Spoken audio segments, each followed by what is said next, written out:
안녕하세요. 환자를 돌보고 있는 노박사, TV에 오신 것을 환영합니다. 지난 영상에서는 암이 어떻게 전이 되는지에 대해 말씀드렸습니다. 오늘은 지난 영상 끝부분에서 언급했던 것처럼 사례 1-2의 A의 사고와 마음가짐에 대해 구체적으로 말씀드리기 앞서 요즘 약사들이 이상한 말들을 하고 있는 것에 대해 간단히 말씀드리겠습니다. 약사들이 이런 말을 합니다. 암이 재발되는 것은 그 전에 치료했던 암세포 중 미세한 암이 남아있고 또다시 이 암세포를 잘 자라게 해줄 수 있는 환경을 만들어 주었기 때문이라고 합니다. 그래서 이러한 이유 때문에 아무리 쉬어도 피곤한 것이 사라지지 않고 회복 속도가 느리며 소화불량과 자잘한 염증과 스트레스에 즉각적인 반응을 가진다고 합니다. 한마디로 말해 만성 염증 때문이다 라고 주장하는 것입니다.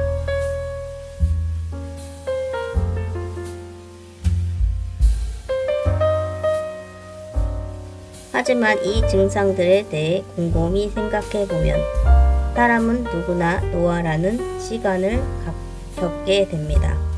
그리고 나이 50대부터는 노화의 속도가 좀 더 가깝게 오거나 여성인 경우에는 갱년기라는 시간이 찾아옵니다.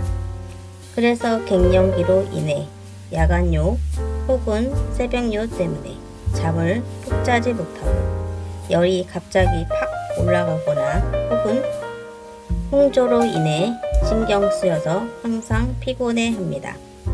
또한 피곤하니까 소화도 안 될 것이고 스트레스에 민감하게 작용할 것입니다. 누구나 염증은 있습니다. 쉽게 말해서 염증이 없는 사람은 없습니다. 엄마 뱃속에 있을 때부터 사람은 염증을 갖고 태어납니다.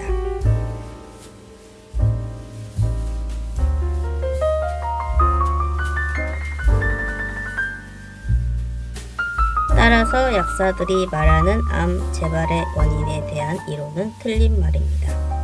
약사들은 항상 이렇게 말합니다. 내 약은 만병통치약. 어느 약사는 암으로부터 해방감을 얻었지만 자신의 가족 중 한 분이 암에 걸려 죽었습니다. 자신의 약이 만병통치약이라고 아무리 외쳐도 어느 누구 믿을 사람들이 있을까요? 자신의 가족 중 암에 걸려 죽기 전에 그 만병통치약으로 치료를 해주었다면 과연 살았을까요? 또한 그 만병통치약이 암 환자를 살렸다면 아마도 기네스북에 기재가 되었겠고 노벨상을 수상했을 겁니다.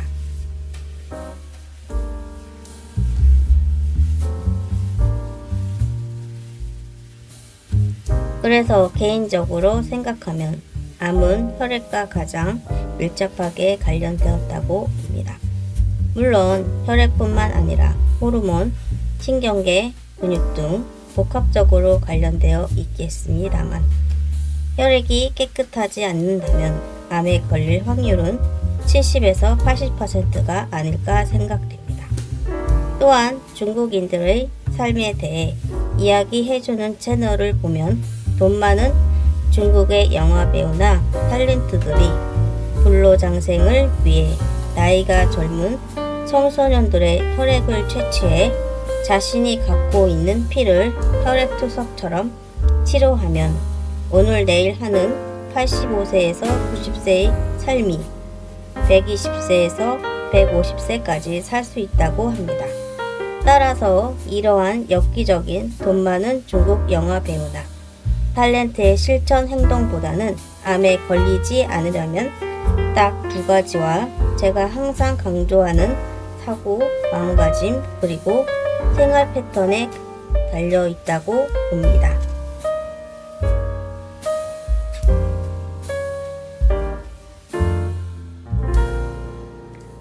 그리고 얼마 전에 뉴스에서 보도되었듯이 전립선 암의 경우가 생존율이 높은 이유는 운동이 아니라 중입자 치료가 있기 때문에 생존율이 올라간 것이고, 갑상선 암이나 유방암 중 허투와 호르몬 유방암에 관련된 신약 개발로 생존율이 올라갔지만 여전히 폐나 간 그리고 췌장은 생존율이 낮다는 결론에 도달하고 있습니다. 이론에만 충실한 의사들은 운동만 해도 생존율이 올라간다는데, 운동 종목에서도 해야 할 운동이 있고 하지 말아야 할 운동이 있습니다.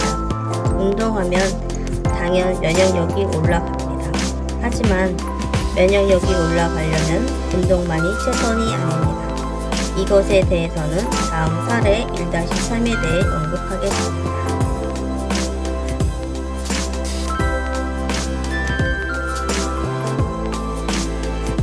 아무튼 사례 1-2에 관련된 A의 사고와 마음가짐에 대해 구체적으로 말씀드리겠습니다.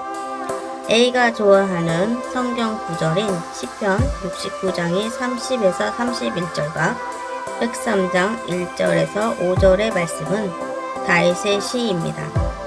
다윗은 하나님의 사랑을 하늘의 높이로 비유하였습니다. 사람은 하늘의 높이는 과연 얼마나 될까라는 의문점을 가집니다.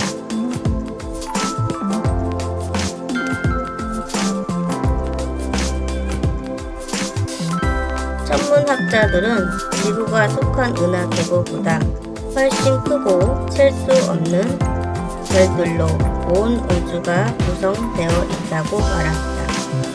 사람의 이성으로는 도저히 하늘의 높이를 잴 수 없다고 말합니다. 이것은 하나님의 사랑이 우리의 상상을 초월하며 아주 크고 위대하다는 것을 말해줍니다.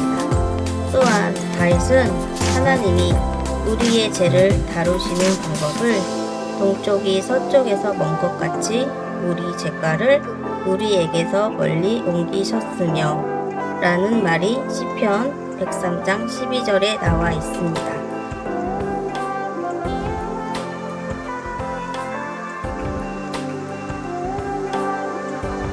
사실 동쪽에서 서쪽까지의 거리라는 말은 측정이 불가능한 무한한 거리이고, 아무리 동쪽에서 서쪽으로 간다 한들 그 서쪽이란 늘 존재하는 것이 아닐까요? 그러므로 이 말은 하나님은 한번 용서해 주신 죄를 아주 말끔히 잊어버리신다는 표현입니다.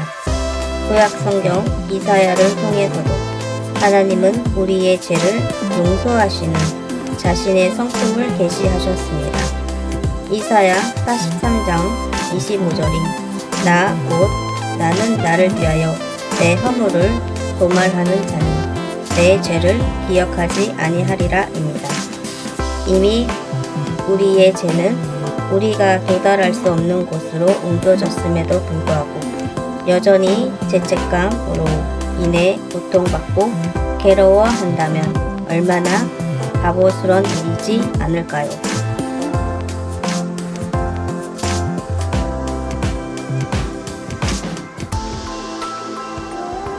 그런데 A의 채널을 보면 A는 항상 불안과 불평 속에 살고 있었습니다. 처음 A는 유방암 3기로 진단을 받았습니다. 암 사이즈가 10cm 이상이었고 피부 습진으로 인해 왼쪽은 호르몬 양성 유방암이었고 오른쪽은 허투 양성이었는데 부분 절제를 할 줄 알고 기대했지만 전절제를 하자는 제의에 많이 슬퍼했습니다. 종양내과 교수님이 A에게 일단은 암의 크기를 줄여야 수술할 때 괜찮다고 하여 선항암을 시작하게 되었습니다. 그런데 암 환자 누구나 항암 치료를 받을 때 고통에 허덕입니다. 왜냐하면 항암 약물이 굉장히 독하기 때문에, 또한 정상세포에게도 타격을 주기 때문에 견딜 수 없는 부작용에 시달려야 하기 때문입니다. 그것도 한 번으로 끝내는 것이 아니라 연기에 따라 항암 요법을 6번 하냐, 혹은 8번 하냐, 아니면 15번 하냐 등등 여러 가지가 있습니다. 그러니 매번 찾아오는 항암 요법의 부작용은 완전 지옥이라고 말할 수 있겠습니다. 어떤 사람들은 항암에 대한 부작용은 해산의 고통이 10점 만점 중에 10점이라면 항암에 대한 부작용은 10점 만점 중에 8 또는 9점이라고 말했습니다.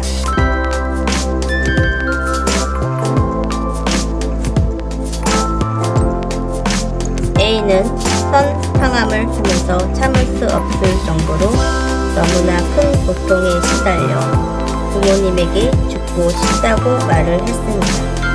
이 말의 의미는 무엇일까요? 자신이 너무 힘들다는 것을 부모님에게 알리고 싶어서 말한 의도일까요?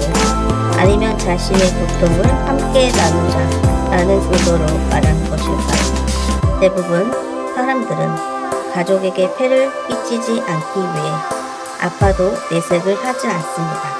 하지만 A의 부모님은 A로부터 이 말을 들었을 때 얼마나 속상했을까요? 진짜 냉정하게 생각한다면 많은 스트레스를 받았을 것입니다. 어떤 이들은 이러한 언행을 불효라고도 생각했을 것입니다.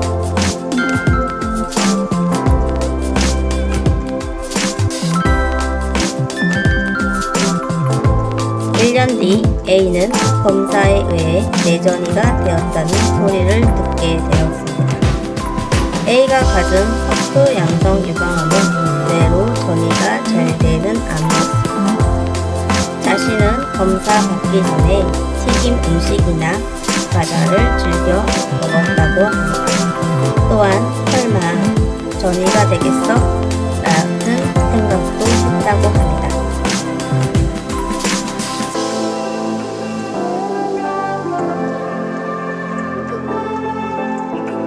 유방암 환자가 먹지 말아야 할 음식도 먹지 않고 또한 공기가 좋은 곳에서 사는데 설마 암이 전이가 되겠어? 라는 아니란 생각을 했었는데 종양내과 교수님이 진료실에서 내로 전이가 되었다는 말에 너무나 억울했다고 했습니다. 양쪽 모두 유방암이고 이제는 뇌까지 뇌 악성 종양이 2개 앞으로 또 생길 거라는 교수님의 말씀. 그리고 더 황당한 것은 악성 종양의 위치가 수술이 안 된다는 것. 항암 요법은 뇌 종양에 아무런 치료가 안 된다는 것. 무섭기도 하고 원망스럽기도 하여 교수님 앞에서 망연자실한 심정으로 엉엉 울었다고 합니다.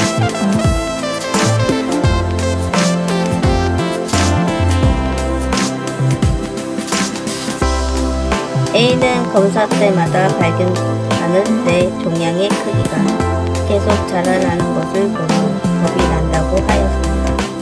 그리고 교통사고로 인해 한쪽 다리 등 저림 증세가 심해져서 마비 증상도 왔었다고 합니다. 세 번째 검진 후 교수님께서 췌장암에 관련된 종양 표지자 수치가 많이 올라갔으니 검사를 해보자고 제안이 와서 검사를 해보았더니 아무런 이상이 없었다고 합니다. 그러나 뇌에 있는 종양은 말할 수 없는 기한으로 점점 커지고 있었다고 합니다.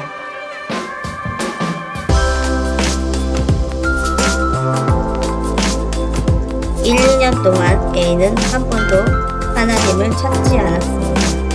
하지만 세 번째 검사부터는 A의 심정에 변화가 생긴 것인지 하나님을 찾게 되었고 구독자들에게 기도도 부탁하였습니다.